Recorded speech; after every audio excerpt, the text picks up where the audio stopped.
Hey, welcome. We're always focused on what we learn, right? The facts, the figures, the content. But what if the real secret, the real superpower, isn't about what you learn, but how you learn it?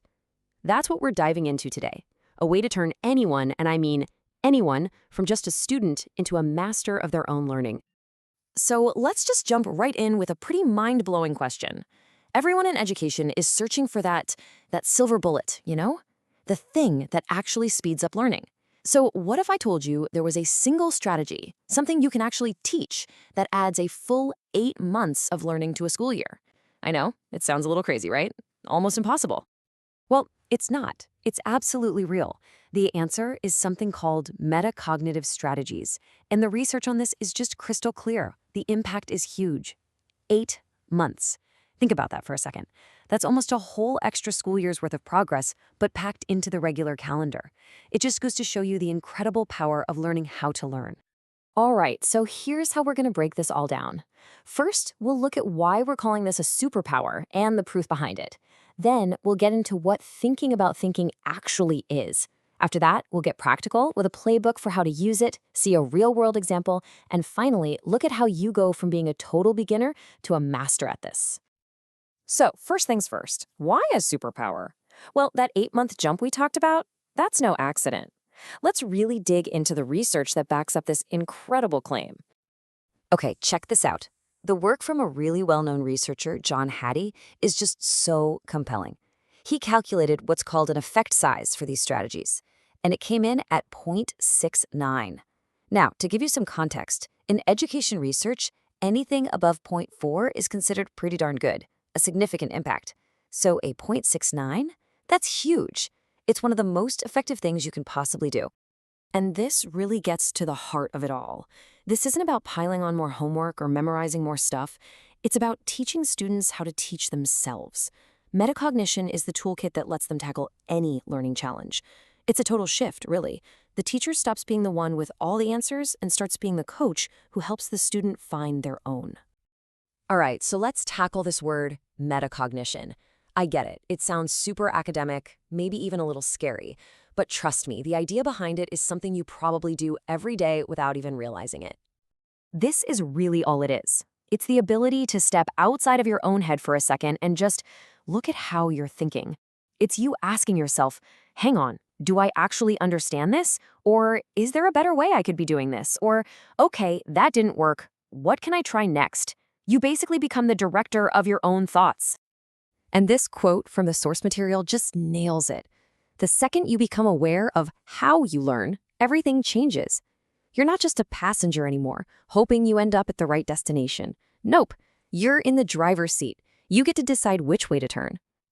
You can boil this whole thing down to 3 simple, powerful steps. First, plan. Before you even start, you think, okay, what's my goal here and how am I going to tackle it? Second, monitor. While you're in the middle of it, you're constantly checking in. Is this working? Am I lost? And third, evaluate. When you're done, you look back and ask, how'd that go? What worked? What bombed? Plan, monitor, evaluate. It's a cycle that just keeps making you better. Okay, so we've covered the what and the why. We know it's a game changer, but what does it actually look like in the classroom? How do you do it? Let's pop open the playbook. The teacher's job here is absolutely critical. A great teacher doesn't just say, here are 3 ways to do this, pick one. No, they show students how to pick the right tool for the job. They'll even think out loud, modeling their own process. And they'll provide things like checklists to help students practice that plan, monitor, evaluate cycle on their own, building up that independence. And when that happens, wow, you start to see some amazing things. Students don't just have one way of learning. They have a whole toolbox of different strategies. They're constantly thinking about their own process. They start seeing feedback not as someone telling them they're wrong, but as useful information, as data. They really truly start to own their own success. Look, theory is great, but a real story makes it click. So let's zoom in on this amazing example from a humanities class that put all of this into action. So here was the task. The students had to get through some really tough historical documents. One of them was the Red Fern Address by Prime Minister Keating, a really complex, important speech. This wasn't something you could just skim. It required some serious critical thinking to unpack. And the teacher's method? It was brilliant. She just made it part of the daily routine. Every single class, they would take time to talk not just about what they were learning, but how they were learning it. What strategies were people using to make sense of all this? And she gave them the tools to do it. They had group discussions so they could hear what was working for their friends. She gave them checklists to keep themselves on track. They even did peer feedback sessions to get a fresh set of eyes on their work. It was all designed to get them thinking about their thinking. So what happened?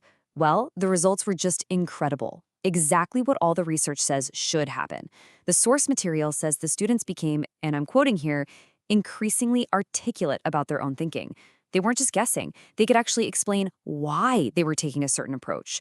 They completely transformed from passive learners into active drivers of their own education. So let's talk about the final piece of the puzzle. It's so important to get this. This isn't like flipping a switch. You don't just wake up one day as a metacognitive master. It's a journey. It's a skill you build over time, and that goes for both the student and the teacher. And you can see that progression right here. At the beginning, in the emerging stage, the teacher is just introducing a new strategy. But way over at the excelling stage, they're acting more like a personal coach. And look at the student. They start by just trying something new, but by the end, they're setting and tracking their own goals. It's a real evolution, a true partnership in learning. And really, this all boils down to one incredibly powerful idea. Your ability to learn is not fixed. It's not something you're just born with. It is a skill. And just like any other skill, you can practice it, you can get better at it, and you can eventually master it. Metacognition, well, that's the key that unlocks the whole thing. So I want to leave you with this final thought, because this is so much bigger than just school or grades. When you master the process of learning, you've basically unlocked the ultimate life skill. It means you can adapt to anything, you can grow, you can face down any challenge.